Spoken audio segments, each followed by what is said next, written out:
Oui, j'ai l'expérience d'une situation lorsque, par exemple, je vais parler de sociologie à des non-sociologues, à des non-professionnels. Je suis toujours partagé entre deux stratégies possibles. La première qui consiste à présenter la sociologie comme une discipline académique, enfin comme s'il s'agissait d'histoire ou de philosophie.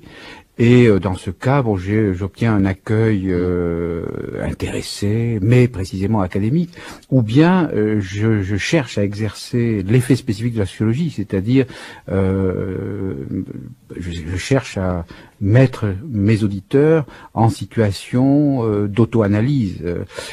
Et à ce moment-là, je sais que je m'expose à devenir le bouc émissaire finalement de l'assistance. Bon. Par exemple, j'ai eu une expérience il y a 2 ans à Bruxelles. Moi, j'étais allé à la Philharmonique de Bruxelles, invité par un responsable, enfin, d'une association des amis de la Philharmonique de Bruxelles, qui très gentiment, mais un peu naïvement, m'avait demandé de venir exposer mes visions, mes représentations de l'art, de la musique, etc. Et jusqu'au dernier moment, je me rappelle très bien, dans la voiture, enfin, nous partions dans la nuit, etc. Je lui disais, vous savez, vous ne vous rendez pas compte, vous me faites faire quelque chose d'épouvantable, et ça va être dramatique, il y aura des incidents, je vais me faire insulter. Et il pensait que j'avais comme ça le trac ordinaire du conférencier.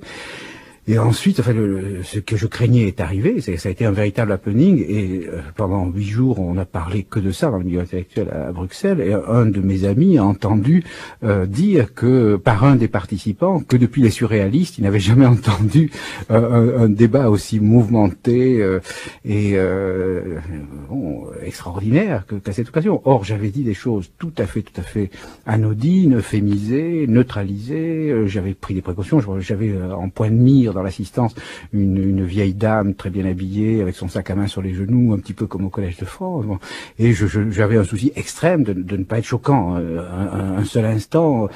Donc je fémisais au maximum. Malgré ça, je pense que la vérité sociologique, enfin je mets vérité, mon hésitation marque des guillemets, hein, la vérité sociologique a une telle violence, bon, que elle blesse, enfin, elle fait souffrir.